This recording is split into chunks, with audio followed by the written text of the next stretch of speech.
우리가 신앙생활을 하면 이렇게 뭐 10년, 20년 이렇게 지속하잖아요. 그러면 그 시간의 흐름과 함께 하나님께서 우리의 삶에 역사하셨던 은혜의 경험들도 쌓이게 됩니다.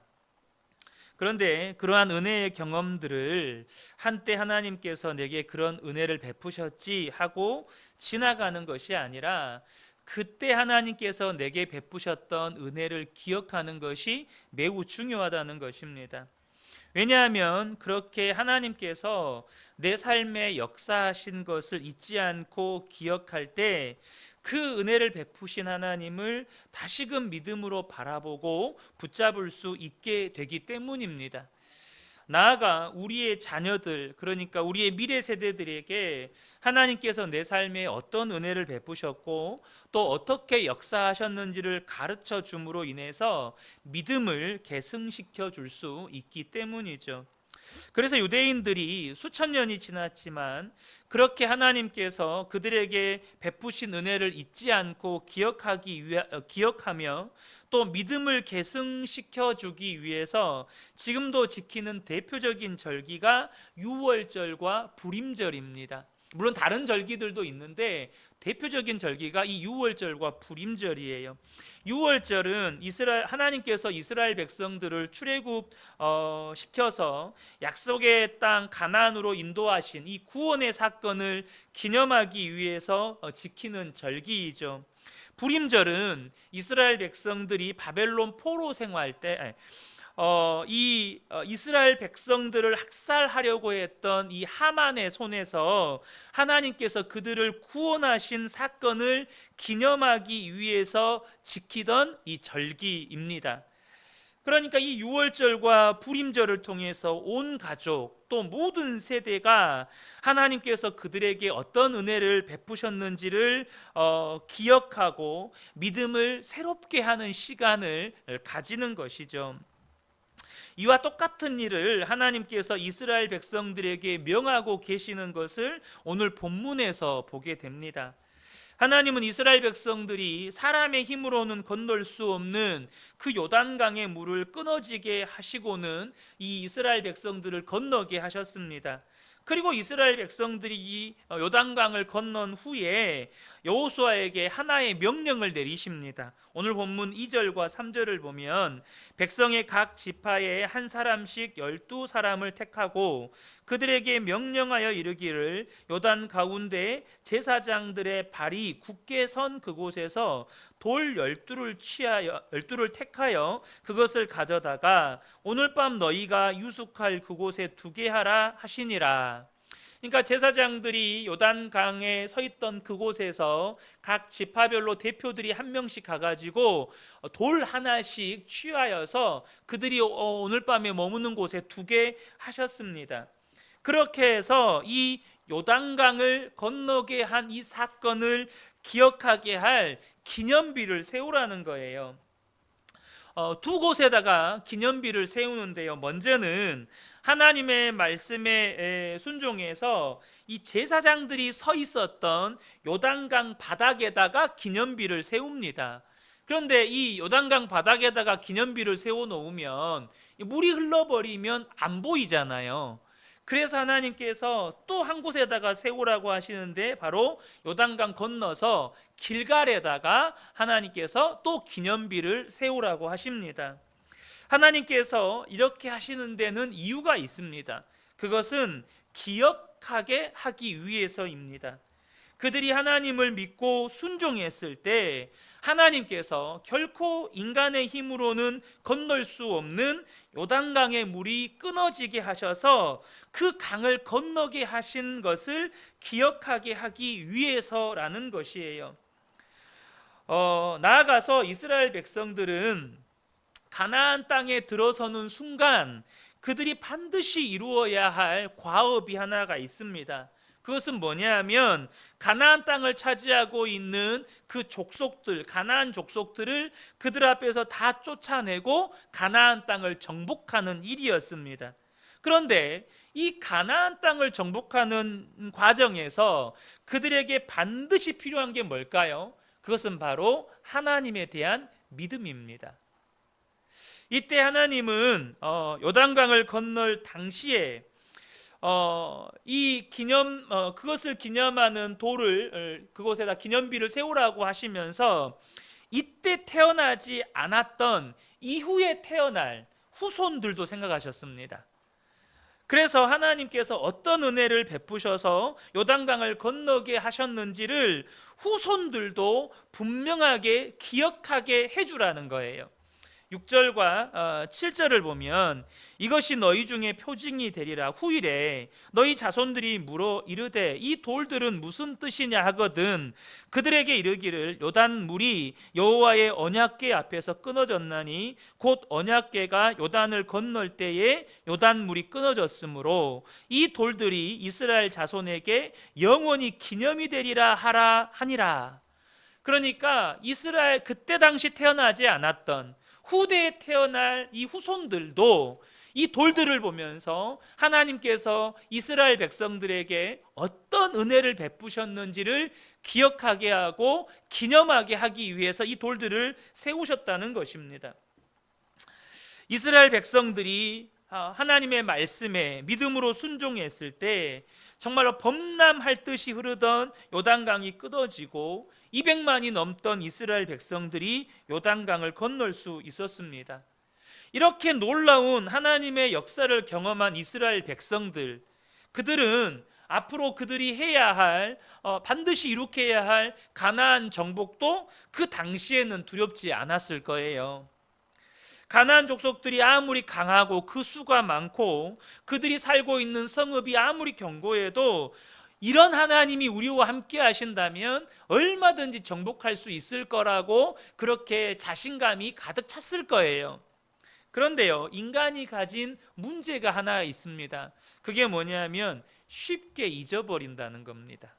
하나님이 내게 베푸신 은혜를 쉽게 망각하고 산다는 거예요. 하나님께서 그 놀라운 기적과 역사를 통해서 이스라엘 백성들을 출애굽시키셨습니다. 당장 홍해를 건너게 하신 사건은 요단강을 건너게 한 사건과 비교도 되지 않을 만큼 스케일에 있어서 압도적입니다. 홍해는 강이 아니라 바다잖아요. 그러니까 이건 홍해는 뭐 요단강이 끊어진 정도가 아니라 바다를 갈라지게 하셔서 이스라엘 백성들이 마른 땅을 건너게 하셨고 그 뒤를 추격해 오는 애굽의 군대가 그들이 보는 앞에서 다 바다에 수장되게 만드셨습니다.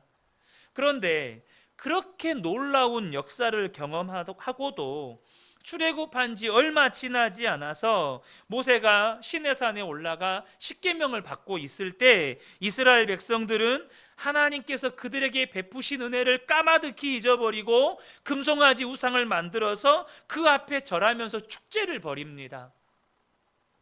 아니, 이 시내산 사건은요, 홍해를 건너고 한참 지난 사건이에요. 근데 홍해를 건넌 지 3일이 채 되지 못해서 마실 물이 없는 것 때문에 이스라엘 백성들이 모세를 원망하고 하나님을 원망합니다. 여러분, 이것은 이스라엘 백성들의 신앙의 실상일 뿐만 아니라 바로 우리들의 모습이기도 합니다. 하나님이 내게 베푸신 은혜를 쉽게 잊어버린다는 거예요. 그래서 하나님은 이 요단강을 건너게 하신 후에 이 요단강을 건너게 한 그 하나님의 이 기적의 사건을 잊지 않게 하시기 위해서 기념비를 세우게 하신 것입니다. 그들이 믿음으로 하나님의 말씀에 순종했을 때 하나님이 놀라운 기적을 행하셔서 이 요단강을 건너게 하셨다는 거예요. 여러분, 이스라엘 백성들이 요단강을 건넜다는 건 뭘 의미하죠? 가나안 땅 안에 들어왔다는 것을 의미합니다. 그런데 가나안 땅 안에 들어왔다고 해서 가나안 땅을 차지한 게 아니에요. 그것은 이제 가나안 땅의 정복 전쟁이 시작됐다는 것을 의미합니다. 그러니까 그들 앞에는 앞으로 수많은 정복 전쟁이 기다리고 있는 거예요. 그런데 그 정복 전쟁을 하나님이 언제나 기적을 베푸셔서 그들에게 승리를 주시지 않습니다. 이제 그들이 직접 믿음을 가지고 칼과 창을 들고 저 가나안 족속들과 싸워서 승리를 쟁취해야 되는 거예요. 그때 그들에게 필요한 것이 우리가 믿음으로 하나님의 말씀에 순종하면 하나님이 반드시 우리에게 승리를 주신다. 하나님 반드시 우리에게 구원을 베푸신다.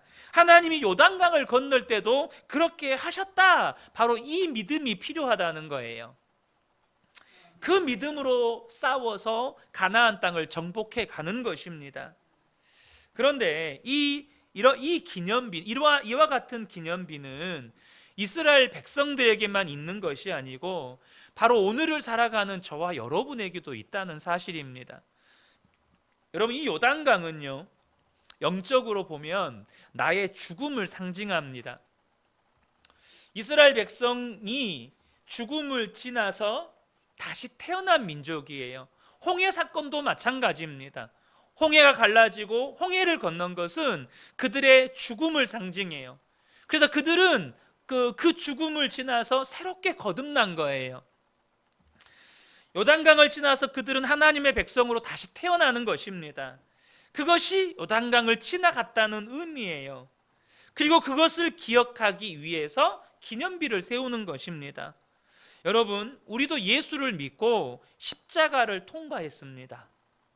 나는 예수님과 함께 십자가에서 죽었고 부활하신 예수님의 생명으로 사는 자가 되었습니다. 이것이 우리가 예수를 믿는다는 것의 의미, 우리는요 죽음을 통과한 사람들입니다. 예수님과 함께 십자가에서 나는 죽고 부활하신 예수로 사는 자가 된 거예요. 그리고 우리도 이스라엘 백성들처럼, 이스라엘 백성들이 요단강을 건넜잖아요. 그것을 기억하기 위해서, 기념하기 위해서 기념비를 세워요. 우리가 십자가를 통과하면서 나는 죽고 예수와 함께 사는 사람이 되었다는 것을 기념하기 위해서 우리에게 주신 것이 세례입니다. 그래서 우리 교단에서는 그냥 머리에다가 물을 뿌리는 세례를 베풀지만 대부분의 교단에서는 아예 침례 의식을 통해서 아예 물속에 담궜다가 빼는 이 세례 의식을 행합니다. 내가 세례 받았다는 말이 무슨 의미죠? 이제 나의 옛사람은 예수님과 함께 십자가에 죽었고 이제 나는 오직 부활하신 예수님의 생명으로 사는 사람이 되었습니다. 나는 예수님과 한 몸이 되었습니다 라고 고백하는 거예요. 그게 세례가 가진 의미입니다. 그러므로 우리 모두에게는 요단강을 건넌 기념비가 다 있는 거예요. 뿐만 아니라 우리가 세례 받은 자로서 이 세상을 살아가는 동안에 주님이 다시 오시는 그날까지 주님이 나와 함께 계시고 내가 주님과 한 몸이라는 것을 계속해서 확증하기 위한 기념비로 우리에게 주신 것이 성찬입니다. 예수님의 피와 예수님의 살에 우리가 함께 믿음으로 참여할 때 예수님이 나와 함께 계시고 예수님이 나와 한 몸이 되셨고 주님이 오시는 그날까지 오직 나는 죽고 이제는 오직 예수로 산다. 예수님과 내가 연합해서 예수님과 동행하며 산다. 이것을 확증하는 것이 바로 성찬이라는 거예요. 그래서 주님이 기념비로 주신 이 세례와 성찬은 우리가 앞으로 살아가는 날 동안 이것을 통해서 우리의 이 기념비를 통해서 주님이 우리에게 베푸신 은혜를 기억함으로 우리의 믿음을 새롭게 하는 거예요. 여러분, 그런데 우리가 예수를 믿지만 우리의 삶에는요 계속되는 믿음의 연단과 시험이 있습니다.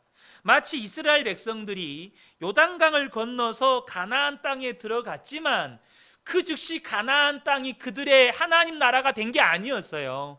그 즉시 그곳이 이스라엘 나라가 된 게 아니었어요. 뭐가 남아 있었습니까? 가나안 정복 전쟁이 남아 있었던 것처럼 예수를 믿는 우리에게 그 즉시 하나님의 나라가 이루어지는 것이 아니라 우리에게는 끝없는 영적인 싸움, 고난과 연단과 시험이 우리에게 기다리고 있다는 것입니다. 그런데 주님은 그런 마귀의 역사나 고난이나 연단을 두려워하지 말라는 거예요. 왜요? 우리는 예수님의 십자가로 구원받은 자고, 이미 예수님과 하나 된 자고, 세례받은 자고, 성찬받은 자이기 때문입니다. 그 믿음으로, 이제 예수님과 내가 한 몸이 되었다는 그 믿음으로 모든 문제를 다시 보라는 거예요. 때로는 마치 죽을 것 같은 고통과 두려움이 몰려올 때도 있습니다. 그때 두려워하거나 염려하지 말라는 겁니다. 우리 자신이 어떤 존재인지 보라는 거예요. 우리는 지옥에서 천국으로 옮겨진 자들입니다. 죄의 종로로 하던 자들에서 하나님의 자녀가 된 자들이에요. 하나님이 우리의 아버지가 되셨고 예수님은 우리 안에 계십니다. 그것을 항상 기념비를 통해서 확인하라는 겁니다. 그렇기 때문에 우리에게도 이 믿음의 기념비가 필요한 거예요. 또 한 가지 중요한 게 있는데요, 우리의 삶 자체가 다른 사람들에게 믿음의 기념비가 된다는 사실입니다. 예수 믿어서 구원받고 변화된 저와 여러분의 삶 자체가 여러분의 자녀들에게, 여러분의 친지와 이웃들에게, 혹은 다른 성도들에게 믿음의 기념비가 된다는 거예요. 저 집사님을 봐라, 저 권사님을 봐라, 저 장로님을 봐라, 우리 아버지를 봐라, 우리 어머니를 봐라. 하나님 살아계시지 않냐? 하나님 이런 은혜를 베푸셨지 않냐? 하나님 이렇게 우리를 축복하셨지 않냐? 우리의 삶 자체가 누군가에게 믿음의 기념비가 된다는 거예요. 저와 여러분의 삶을 보면 부인할 수 없는 하나님의 역사하심이 생각이 나는 것입니다. 그런 의미에서 여러분이 매일 쓰시는 예수 동행 일기가 사실은 중요한 믿음의 기념비입니다. 우리가 예수님으로 인하여서 지옥 갈 자들인 우리가 구원받았습니다. 그런데 그게 끝이 아니에요. 여러분, 구원은 천국행 티켓이 아닙니다. 구원은 예수님과 함께 사는 자가 되었다는 것입니다. 천국행 티켓을 가지고 받아서 천국 갈 때 쓰는 게 아니고, 구원은 예수님과 함께 사는 자가 되었다는 거예요. 바로 예수님이 나와 함께 계셔서 내 삶에 예수님의 역사를 써가는 사람이 되었다는 거예요. 그 기록이 예수 동행일기입니다. 여러분, 그 예수 동행일기가 기록되고 나눔방에 속해 있는 우리 성도님들이 그것을 읽을 때 때로는 주님과 동행하는 일에 실패하고 말씀에 순종하는 일에 실패하면 실패한 대로 자신의 삶을 정직하게 기록하고 돌이키는 그 모습이 은혜와 도전을 불러일으킵니다. 또 말씀에 순종하는 삶을 살았다면 그것 또한 다른 성도들에게 은혜와 도전을 주는 거예요. 많은 분들이 우리 한국 교회 안에 믿음의 순교자들 가운데, 예를 들면 주기철 목사님이라든지 손양원 목사님이라든지 신안 증도의 문준경 전도사님이라든지 이런 수많은 이런 그 믿음의 순교자들의 이야기를 들으면 은혜와 도전을 받습니다. 그런데 저와 여러분이 알아야 할 사실이 하나 있는데, 죽음으로만 순교하는 게 아닙니다. 여러분, 살아있는 순교자들도 있어요. 무슨 말입니까? 나는 죽고 예수로 사는 사람들입니다. 여러분, 제가 아는 선교사님이 2년간인가 일단 단기 선교 파송을 받고 돌아왔는데 그런 고백을 하셨어요. 자기가 선교지에 정말로 순교하겠다는 각오로 선교지에 나갔대요. 근데 그렇게 순교는 안 했으니까 다시 들어왔겠죠. 총 맞고 순교하는 건 그냥 하겠더래요. 그런데 자아가 죽는 건 여러분 정말 너무너무 힘들더래요. 내가 하고 싶은 거 내 마음대로 하고 싶고 내 생각대로 하고 싶고 내가 말하고 싶고 행동하고 싶고 내 계획대로 하고 싶은 그 자아와 매일매일 싸우는 건 정말 죽을 만큼 힘들더래요. 여러분, 살아있는 순교자가 누굽니까? 바로 나는 죽고 예수로 사는 사람들이에요. 이 믿음으로 사는 사람들이 여러분 순교 신앙의 사람들입니다. 그러니까 여러분, 나는 죽었다는 게 안 믿어지면요 순교가 안 됩니다. 그러니까 하나님은 그런 분들에게 순교를 요구하시지 않아요. 정말로 나는 죽고 예수로 살아야 순교도 되는 겁니다. 우리의 매일매일 삶이 그렇죠. 예수 믿고 구원받은 우리는 날마다 나는 죽고 예수로 사는 거예요. 내 생각이 죽고, 내 계획이 죽고, 내 욕심이 죽고, 내 탐심이 죽고, 내가 원하는 무언가를 내려놓고, 내 기준, 내 의, 내 생각 내려놓고 오직 예수로 사는 거죠. 그런데 중요한 건 그렇게 나는 죽고 예수로 사는 것이 기쁨이 되는 것입니다. 어거지로 죽어지지도 않지만 내가 죽는 게 너무너무 괴롭고 힘든 건 나는 죽는 게 아니에요. 내가 죽는 게 기쁨으로 되어지는 것입니다. 그것을 실제로 점검하고 기록하셔야 돼요. 왜 내가 죽는 게 기쁨이 되는 것입니까? 내가 죽을 때 진정한 예수님의 구원이 내 삶 가운데 임하는 것을 경험하게 되거든요. 진정한 예수님의 기쁨을 경험하게 되고, 예수님 주시는 평안을 경험하게 되고, 예수님 주신 소망을 경험하게 되고, 진정한 자유함이 거기서 오거든요. 우리 성도님들 중에는 내 삶에는 요단강을 건넌 것과 같은 그런 기적은 없다고, 그저 평범한 일상의 반복이라고 생각하시는 분들도 계실 것 같습니다. 그런데 여러분, 그것은 영적인 실상을 잘 몰라서 하는 이야기입니다. 우리가 기록해야 할 이 믿음의 기념비가 되는 사건은 기적을 경험하는 사건이 아닙니다.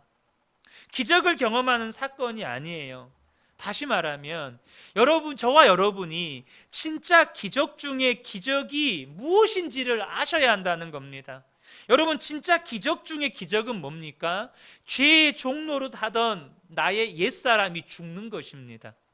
내 자아가 죽고 오직 예수로 살고 오직 예수님과 동행하는 삶을 사는 것이 진짜 기적입니다. 여러분, 이전에는요, 항상 육신적으로 생각하고 육신적으로 말하고 육신적으로 행동했어요. 그러니까 어때요? 그냥 무슨 일을 만나면 내 감정이 먼저 튀어나와요. 막 짜증이 먼저 튀어나오고, 뭐 분노가 먼저 튀어나오고, 막 그래요. 근데 내가 죽으면 무슨 일이 일어납니까? 이전에는 정말로 분노하던 일이 참아지기 시작하는 거예요. 막 참으려고 노력하는 게 아니라 그게 아무 일도 아닌 것처럼 느껴져요. 여러분, 그렇게 분노하던 일이 그 일을 만났는데 내 안에 분노가 안 일어나요. 그러면 행복할까요? 안 행복할까요? 여러분, 얼마나 행복하겠어요. 이전에는 그 일을 만났는데 맨 짜증만 나고 막 원망만 됐는데 오히려 내 안에서 기쁨이 나오고 감사가 나온다면 행복할까요? 안 행복할까요? 여러분, 나는 죽는다는 것이 이런 의미입니다. 그전에는 내 육신대로만 반응하며 살다 보니까 막 어떤 일을 만나면 짜증이 나고 막 분노가 올라오고 누군가를 향해서 원망이 되고 막 이랬다고요. 그런데 막 참아지는 거예요. 그 사람이 오히려 막 이뻐 보이는 거예요. 감사가 되고 내 안에서 막 찬양이 나와요. 어떻게 안 행복할 수가 있겠어요? 여러분, 신앙의 초점은요, 기적이 아니고 예수님입니다. 신앙의 초점은 기적이 아니에요. 신앙의 초점은 예수님입니다. 밥을 먹어도, 누구를 만나도, 길을 걸어가도 다 예수님과 함께 하는 거예요.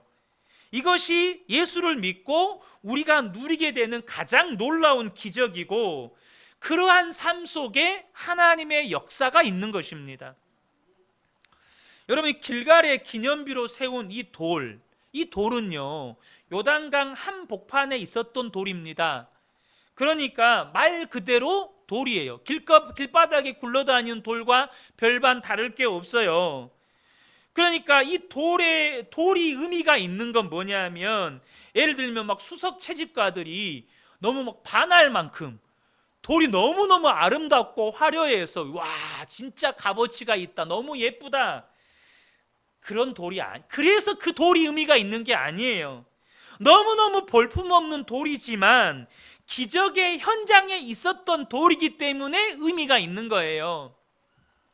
여러분, 우리에게 있어서 믿음의 기념비라고 하는 건 뭔가 화려한 성공이나 뭔가 화려하고 사람들에게 막 박수받고 칭찬받고 인정받을 만한 그런 사건이 아니에요.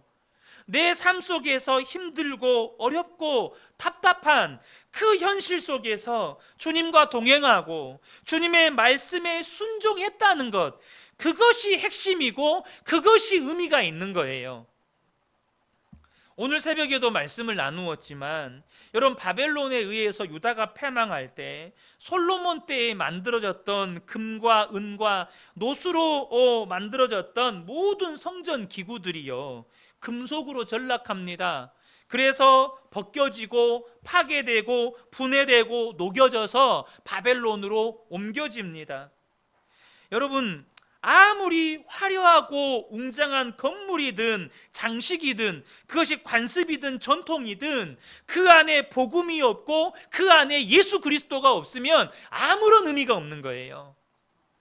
다시 말해서 우리가 세상에서 어떤 성공을 거두고 어떤 부귀 영화를 누려도 그 속에 복음이 없고 하나님이 없으면, 그 속에 하나님의 말씀에 순종함이 없으면 그건 우리에게 아무런 의미와 가치가 없다는 거예요. 그러나 아무리 가난하고 세상에서 성공하지 못하고 부족해 보여도 그 삶 속에서 주님과 동행하고 주님의 말씀에 순종하며 산다면 그것 자체로 믿음의 기념비가 되고, 더 중요한 건 하나님 나라에서 영원히 빛난다는 거예요. 이걸 기억하셔야 돼요. 하나님이 없는 세상의 부귀 영화는 아무런 의미가 없어요. 그런데 내 일상의 삶이 누군가에게 엄청난 영향력을 끼치거나, 아니 영향력이 뭐예요? 아무도 몰라요. 내 삶 속에서 반복되는 일상은 누구도 모른다고요. 그런데 주님과 동행하면서 주의 말씀에 순종하는 오늘을 살았다면 그것이 하나님 나라에서도 빛날 영적인 기념비가 된다는 거예요. 여러분, 여러분의 지난 날들을 한번 곰곰이 돌아보시면 좋겠습니다. 분명히 여러분의 지난 날에 힘들고 어렵고 고통스러운 일들이 많으셨을 거예요. 그런데 그 일들이 단지 힘들고 어렵고 고통스럽기만 한 일로 기억에 남으면 안 돼요. 이스라엘 백성들이 요단강을 건넌 후에 믿음으로 순종했더니 하나님께서 이런 기적을 베푸셔서 요단강을 건너게 하셨다는 것을 기억하도록 길갈에다가 기념비를 세운 것처럼, 여러분의 삶에 그 어렵고 힘들고 고통스러웠던 그 일, 그 주변의 어느 시점에 비록 내가 힘들고 고통스러웠지만 하나님의 말씀에 순종했더니 하나님께서 내게 이런 은혜를 베풀어 주셨다는 것이 기억나는 기념비가 세워져 있어야 한다는 거예요. 그 사건 그 후 어느 시점인가는, 그래 하나님이 그때 나에게 내가 말씀에 순종했더니 이런 은혜를 내게 베풀어 주셨지, 하나님의 말씀에 순종하면 하나님은 반드시 이렇게 역사하시지, 이 기념비가 있어야 한다는 겁니다. 마찬가지로 지금 저와 여러분 앞에 놓여 있는 많은 문제들도 있을 거예요. 여러분, 그것은 마치 범람할 듯이 흐르고 있는 요단강을 앞두고 있는 이스라엘 백성들과 같습니다. 여러분, 근데 그 말은 무슨 의미죠? 그 문제가 여러분의 삶에 믿음의 기념비를 세울 절호의 찬스라는 거예요. 정말 나는 죽고 예수로 살 기회고 하나님의 말씀에 순종할 기회라는 거예요. 그러면 그 문제가 내가 원하는 방식으로 해결되지 않고 도리어 순종한 이후에 더 큰 어려움이 내 삶에 올지라도, 여러분, 그 순종은 하나님 나라에서도 빛날 여러분 믿음의 기념비가 되는 거예요. 무엇보다 저와 여러분이 기억할 것은 요단강을 건넌 후에 기념비를 쌓는 그 일은요, 그때만 할 수 있어요. 그때만. 요단강을 앞두고 그들이 믿음으로 순종하지 않았다면 그들은 결코 요단강이 끊어지는 기적, 요단강을 건너는 하나님의 역사를 경험하지 못했을 거예요. 그러니 요단강 바닥에 있는 돌로 길갈에다가 기념비를 세우는 그 일은 그때만 할 수 있어요. 그때만. 그러니까 여러분, 지금 여러분의 삶에 놓여 있는 지금 그 문제, 바로 지금이 여러분의 삶에 믿음의 기념비를 세울 때라는 거예요. 이 시간이 지나가면, 이것을 단순히 불순종하고 넘어가 버리면 여러분, 바로 지금 믿음의 기념비를 세울 기회를 놓치게 되는 것입니다. 그런데 우리가 경계해야 할 것이 하나 있습니다. 뭐냐 하면 믿음의 기념비를 세우는 것이 아니고 공적비를 세우는 성도들이 많다는 겁니다. 본문에 기념비를 세운 사건과 대조되는 사건이 성경이 하나 나오는데요. 그것은 사울이 아말렉과의 전쟁 후에 갈멜에다가 기념비를 세운 사건입니다. 사무엘상 15장 12절을 보면 사무엘이 사울을 만나려고 아침에 일찍이 일어났더니 어떤 사람이 사무엘에게 말하여 이르되 사울이 갈멜에 이르러 자기를 위하여 기념비를 세우고 발길을 돌려 길갈로 내려갔다 하는지라. 여러분, 사울이 갈멜에다가 기념비를 세운 것을 언뜻 보면 하나님께서 아말렉과의 전쟁에서 이스라엘 백성들에게 베푸신 이 놀라운 승리를 기념하기 위해서 세운 것처럼 볼 수 있어요. 근데 오늘 본문에도 나왔지만 누구를 위해서 기념비를 세웠어요? 자기를 위해서 기념비를 세웠다고 말씀합니다. 그러니까 이 기념비의 실상은 사울왕이 하나님의 말씀에 불순종하고도 전쟁에 승리한 후에 자신의 정치적인 목적을 이루기 위해, 다시 말해서 전쟁에서 승리한 자신의 업적을 이스라엘 백성들에게 알려서 자신의 이름을 높이기 위해 세운 공적비라는 거예요. 사무엘상 15장 9절을 보면 사울과 백성이 아각과 그의 양과 소의 가장 좋은 것 또는 기름진 것과 어린 양과 모든 좋은 것을 남기고 진멸하기를 즐겨하지 아니하고 가치 없고 하찮은 것을 진멸하니라. 뭔 말이죠? 사울왕이 불순종했다는 말이에요. 불순종하고 승리했어요. 그리고 승리한 이후에 자기의 이름을 드높이기 위해서 전쟁에서 승리한 것을 자기 공로로 돌려서 그 업적을 백성들에게 알려서 칭송받기 위해서 이 공적비를 세웠다는 것입니다. 이 사울 왕의 이 아말렉과의 전쟁에서의 승리와 이 기념비를 세운 사건은 우리에게 몇 가지 중요한 메시지를 줍니다. 첫 번째는 뭐냐 하면 승리나 성공이 순종을 입증하거나 하나님의 뜻을 증명하지 않는다는 것입니다. 내가 승리했어요. 승리한 것이 내가 순종의 결과물이 아니라는 거예요. 순종의 결과물이라고 보장하지 못한다는 겁니다. 내가 승리했어요. 그 승리한 것이 하나님의 뜻이라는 것을 증명하지 않는다는 거예요.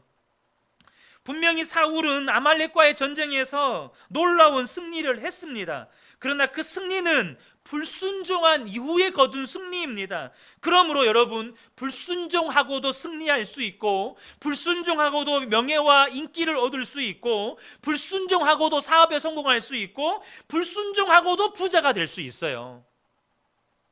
결과만을 보고 순종했다고, 하나님의 뜻이라고, 하나님께서 복을 주셨다고 말하는 것은 정말로 어리석은 일이라는 겁니다.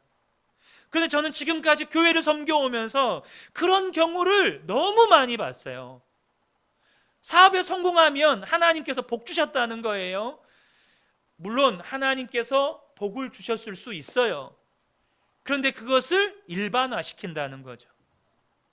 일이 잘 되면 하나님의 뜻이라는 거예요.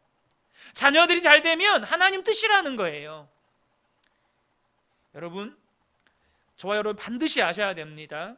성공이나 승리가 순종을 입증하거나 하나님의 뜻을 증명하지 않아요. 두 번째는 뭐냐면 하나님의 뜻과 순종은 누구를 높이고 있느냐로 분별해야 된다는 거예요. 지금 누구를 높이고 있느냐는 거예요.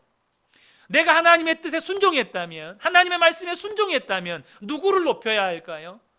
하나님을 높여야 하는 것입니다. 사도 바울이 그 놀라운 사역을 감당하고도 그는 오로지 하나님만을 높입니다. 내가 한 것이 아니고 오직 하나님의 은혜입니다. 여러분, 하나님의 말씀에 순종하고 하나님의 뜻에 순종한 사람들은요, 한결같은 결론에 도달합니다. 내가 한 것이 아니고 하나님이 하셨습니다. 사울은요, 하나님의 말씀에 불순종해서 아말렉 왕 와각을 살렸고 자기에게 보기에 좋은 가축들을 다 살려서 전리품으로 끌고 왔습니다. 이유는 그 승리를 통해서 자신의 정치적인 목적, 곧 왕으로서의 백성들에게 신뢰와 높임을 받고 싶었던 것입니다. 그러니까 하나님이 약속하신 승리를 자신의 정치적인 목적과 영광을 위해서 이용한 것입니다. 사무엘을 통해서 하나님의 책망을 들을 때 사무엘과의 대화 속에서 그의 속마음이 고스란히 드러납니다. 사무엘상 15장 30절에 보면 사무엘의 책망을 듣고 사울이 한 말입니다. 사울이 이르되 내가 범죄하였을지라도 이제 청하옵나니 내 백성의 장로들 앞과 이스라엘 앞에서 나를 높이사. 사울의 그 속마음이 고스란히 드러나죠. 사울의 의도는 뭐예요? 백성들과 장로들 앞에서 자기가 높임받기를 원하는 거예요. 여러분, 어떻습니까? 분명히 저와 여러분이 하나님께 은혜 받았고 그리고 하나님의 말씀에 순종하기 위해서 자원해서 때로는 헌신하고 봉사하고 섬기셨을 거예요. 그런데요, 누구도 예외 없이 어느 순간 사울왕과 같은 유혹이 찾아옵니다. 누군가에게, 주변 성도들에게 인정받고 싶고 칭찬받고 싶고 존경받고 싶은 마음이 드는 거예요. 하나님의 은혜인데 나도 한 게 있어요. 이런 마음이 내 안에 스리슬쩍 들어오는 거예요. 그래서 사울왕이 사울왕처럼 대놓고 공적비를 세우지는 못하지만 대화 속에서 은근슬쩍 스리슬쩍 자신의 헌신과 봉사와 섬김을 이야기합니다. 그리고 알아주지 않으면 서운해하고 또 시험에 들고, 이게 사울왕의 마음이에요. 여러분, 근데요, 그렇게 우리가 공적비를 세우는 순간 공동체 안에는요, 마귀가 역사하기 시작합니다. 공적비를 세우기는 순간 그 공동체 안에 마귀가 역사하기 시작해요. 무슨 말이냐? 좀 전에 읽었던 사무엘상 15장 12절을 보면 어떤 사람이 와서 사무엘에게 사울왕이 공적비를 세운 것을 알려줍니다. 어떤 사람이 사무엘에게 알려줬다고 기록을 하고 있어요. 근데 제가 오늘 이 말씀을 준비하면서 그런 생각이 들었어요. 이 사람은 도대체 왜 이 사실을 사무엘에게 알렸을까? 왜 이 사실을 알렸을까? 여러 가지 이유를 생각해 볼 수 있겠지만, 여러분, 사람 중에는요, 누군가가 자신의 업적, 자신의 공적을 내세우면 그것을 시기하고 질투하는 사람이 있기 마련입니다. 그래서 그런 사울이 꼴보기 싫어서 사무엘에게 고자질한 사람도 있을 거라는 거예요. 여러분, 공적비가 세워지는 순간요, 반드시 누군가에게는 시기와 질투가 유발되고 경쟁과 갈등과 분열의 역사가 시작됩니다. 당장 부부 사이에서요, 자기가 한 일을 배우자에게 앞세우잖아요. 그럼 싸움이 돼요. 쉽게 말하면, 야, 나는 이렇게 하는데 왜 당신은 그렇게 안 하냐? 내가 이렇게 하고 있지 않냐? 근데 당신은 그거 안 알아주냐? 왜 당신은 그렇게 안 해주냐? 라는 것 자체가 여러분, 가정 안에 내 공적비를 세우는 거거든요. 그럼 뭐가 돼요? 부부 사이에도 싸움이 돼요. 내 공적비를 세우는 순간 부부 사이에도 싸움이 돼요. 가정에서조차 공적비가 세워지면 그 가정 안에 부부 사이에도 갈등하고 경쟁하고 다투게 된다는 거예요. 사랑하는 성도 여러분, 말씀을 맺기를 원합니다. 여러분은 지금 무엇을 세우고 계십니까? 믿음의 기념비입니까? 아니면 공적비입니까? 중요한 사실은 우리에게는 다 믿음의 기념비가 있다는 것입니다. 우리는 예수를 믿고 십자가를 통과해서 예수님과 함께 죽었고 부활하신 예수님의 생명으로 사는 자가 되었습니다. 그것을 기념하기 위해서 우리는 세례를 받았고, 그리고 우리는 또 성찬에 참여하고 있습니다. 우리에게는 기본적으로 예수를 믿는 모든 성도에게는 이 믿음의 기념비가 있어요. 이제는 그러므로 이제는 저와 여러분이 나와 함께 하시는 그 예수님 날마다 믿음으로 바라보고 그 예수님과 동행할 때 여러분 우리의 삶 자체가 누군가에게 믿음의 기념비가 된다는 겁니다. 저분을 보면 하나님 살아계신 게 분명해. 저분을 보면 예수님 살아계신 게 분명해. 저는 우리 근혜교회 모든 성도님들이 자녀들에게 또 이웃과 친지와 성도들에게 믿음의 기념비가 되는 복된 삶을 사시기를 예수님의 이름으로 축복합니다. 아멘.